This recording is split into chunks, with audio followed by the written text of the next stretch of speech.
Müharibə başa çatıb, müharibə qurtarıb, amma Azərbaycan xalqının övladlarının hərbi hissələrdə öldürülməsi başa çatıb. Təəssüflər olsun ki.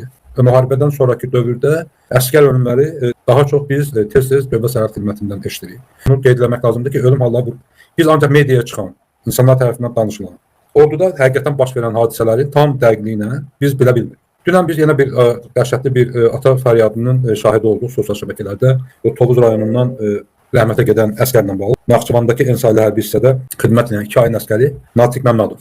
Natiq Namikoğlu Tovuz rayonunun Eyyublu kəndindəndir. Ən yaralı yerimiz budur. 2 ayda Müdafiə Nazirindən 5 dəfə balaca, 10 dəfə balaca qurum Dövlət Sərhəd Xidmətinin 2 ay ərzində ölən hərbiçilərinin sayı Müdafiə Nazirliyində 4 ildə qeyri-döyüş şəraitində ölənlərdən çoxdur. Allah yerine Sərhəd Qoşunlarına Naxçıvan Sərhəd Xidməti 2026-cı ilin 6-cı ayındayım. Dövlət Sərhəd Xidmətində 6 nəfər qeyri-döyüş şəraitində həyatını itirib. Və bunlardan 3 nəfəri rəsmi şəkildə deyiblər ki, intihar edib. Bu intihar edənlərin biri daxili Dövlət Sərhəd Xidmətinin xüsusi məktəbinin 11-ci sinif şagirdidir. Digəri Dövlət Sərhəd Xidmətinin Akademiyasının İkisi dostdur. birinci kurs tələbəsi və bunlar eyni məktəbdə oxuyublar, bir-birini tanıyıblar, dost oldular. Xüsusi məktəbdə oxuyan dostlardan biri sonra intihar edib və sonra intihar edib bu ilin yanvar ayında Dövlət Sərhəd Xidmətinin Yevlaxda yerləşən hərbi hissəsinin zabiti. Baş leytenant özünü atıb öldürüb. Və bir də bu Cəbrayılov Ramin deyirlər ki, intihar edib. Başına 3 güllə də intihar edən adam. Qabil və siz hərbiçisiniz, zabitsiniz. İnsan bir dəfə güllə ata bilər, özünü bir dəfə tətiyi basa bilər. İstənilən halda bu 3 güllə davada girə bilməz. Mən də uzun müddət hərbidə olmuşam, müharibədə olmuşam, 5 il gəncliyim hamısı səngərdə keçib, belimizdə, çiynimizdə avtomatla keçib. Bu avtomat silahla əgər özünə atəş açıbsa, 3 güllə dəyə bilməz bu adam. Yəni məntiqsizdir. Adamı öldürüblər, intihar adı ilə gətirib qoyurlar və heç bir sənəd verilmir.